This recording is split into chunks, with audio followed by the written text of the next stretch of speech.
Islam itu menenangkan. Kalau masih sering gelisah, ada yang salah dengan keislamannya. Kalau tidak bisa bersaing dengan orang soleh dalam memperbanyak amal, maka bersainglah dengan para pendosa dalam memperbaiki diri. Jika ada yang lalai diingatkan, karena surga terlalu luas untuk sendirian. Mencaci itu tidak akan menambah kemuliaanmu dan tidak pula membuat yang kau caci berkurang keburukannya. Kalau Anda bisa memilih yang baik, kenapa masih mempertahankan yang buruk?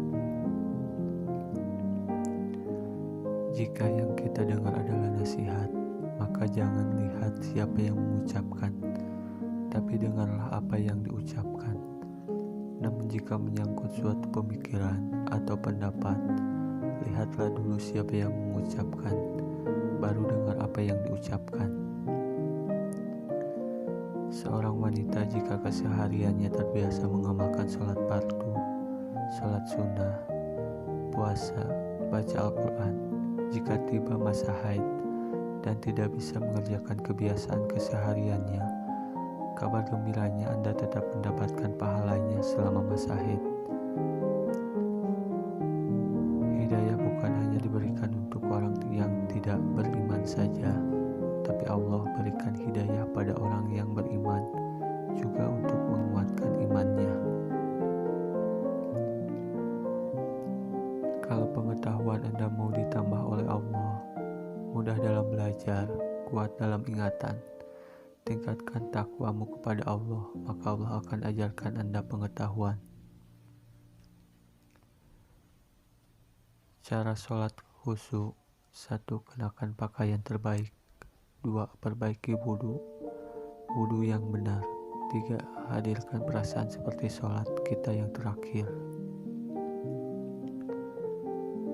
Berteman carilah yang baik, candanya pun akan memberikan faedah. Umumnya kesehariannya sederhana dan rendah hati. Sudahkah kita memiliki sahabat seperti itu?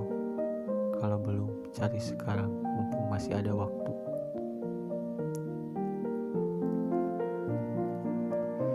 Jika umat Islam seluruhnya dekat dengan Al-Quran, maka turun rahmat kebaikan dari Allah Subhanahu wa Ta'ala, dan negeri ini akan menjadi baik.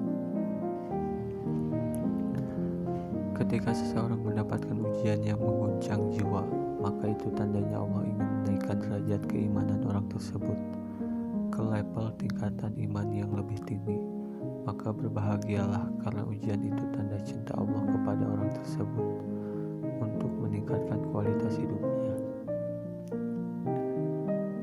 Jika mata dibiasakan melihat yang tidak baik, ketika datang kebaikan padamu, maka hatimu tidak akan peka dan sulit menerimanya.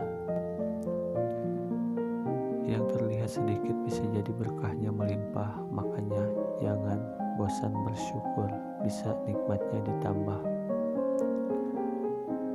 Kunci dari semua hal adalah sholat. Kalau kita masih sering berbuat salah, maka ada yang salah dalam sholat kita. Lawan dari kaya adalah cukup, bukan miskin. Jadi sebetulnya ketika Allah menciptakan kita, rezeki kita cukup, tidak ada yang miskin. Yang menjadikan kita miskin itu perasaan kita yang tidak pernah cukup, dan bahwasanya Dia yang memberikan kekayaan dan memberi kecukupan. Nabi yang sudah jelas surga saja bangun malam untuk tahajud hingga bengkak-bengkak. Ada sementara yang surganya tidak jelas, amalan berantakan, hisabnya menegangkan, namun masih merasa aman dengan amalnya. Kalau kita tak punya harta, tidak apa-apa, kita punya doa. Kalau kita tampangnya biasa, tidak apa-apa, kita doanya luar biasa. Kalau kita merasa tidak menarik, tidak apa-apa, doa kita itu menarik di sisi Allah. Pokoknya kalau kita tidak punya modal apapun dalam hidup kita, masih punya Allah Subhanahu wa Ta'ala, tinggal minta. Sudahkah kita mengerti dari sekian ribu sholat yang kita tunaikan, berapa persen yang kita pahami artinya? Jangan-jangan kita sholat tapi tidak tahu artinya. Bagaimana bisa khusyuk kalau kita tidak mengerti apa yang kita lakukan. Jaminan Allah bagi orang yang sholat tahajud: 1. Disukseskan karir dan dimudahkan pekerjaan. 2. Dibimbing mengawali aktivitas. 3. Diberikan solusi terbaik ketika terkena masalah. 4. Ditolong Allah tanpa perantara. Allah senantiasa mengabulkan doa kita, cuma cepat atau lambatnya. Jika sholat